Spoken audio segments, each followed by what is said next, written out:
Welcome to the News Hour. Scenes of biblical devastation, the dead stacked in the streets, and aid for the living too slow in arriving. That is the situation tonight in North Africa. At least 5,100 people are dead from immense flooding in Libya. The mayor of one city says the toll could be as high as 20,000. And to the west, in Morocco, nearly 3,000 people are now officially counted among the dead from the Friday earthquake. Ali Rogan reports. Scenes of horror along the streets of Derna, the coastal city hit hardest by the deluge. Today, it's a muddy graveyard. Rescuers say there are bodies everywhere, in the mangled upturned cars, beneath the ruins of apartment buildings, and floating offshore in the Mediterranean. Yesterday, Libya's prime minister said the top priority was searching the open water where thousands are feared missing. We need specific assistance, especially in retrieving bodies from the sea. The Libyan Navy, divers, and frogmen are putting all their efforts into retrieving these bodies.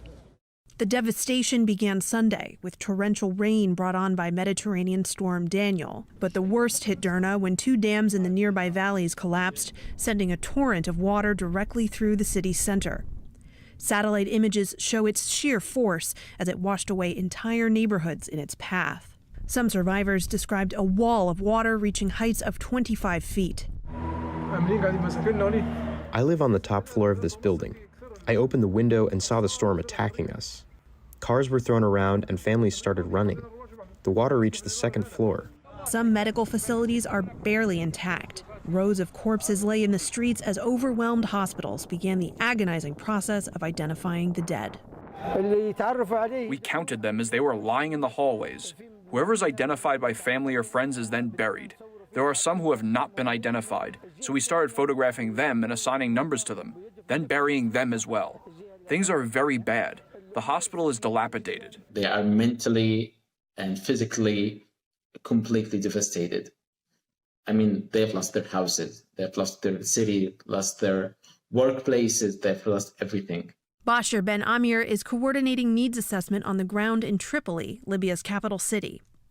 His organization, the International Rescue Committee, is one of the few that already had operations near the disaster zone in Derna. We have heard stories from people who were trying to call each other in the same house while the floods were taking place to the second floor. And some people were over the cabinet and trying to call the other part just to see if they're still breathing or able to respond or answer. The human toll is becoming more dire by the hour.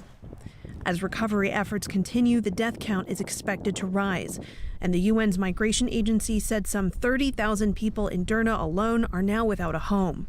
But the floods have caused extensive damage to Libya's coastal access roads and shut down communication. The telecommunication infrastructure, unfortunately, it's lost right now.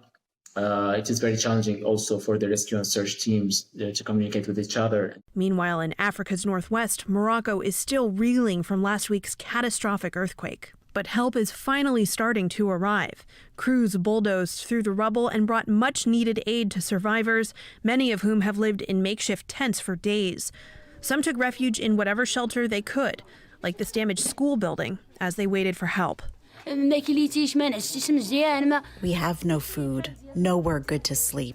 It's not just about the collapsed houses. A house can be rebuilt later, but I lost my normal life. Everything from our life is gone.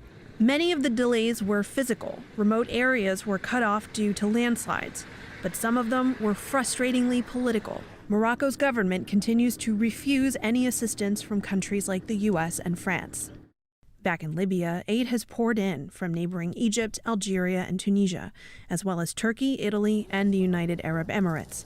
Amir says he hopes the joint international effort will get people what they need when they need it. Before this disaster, already there has been 800,000 people who are identified as in need for humanitarian assistance.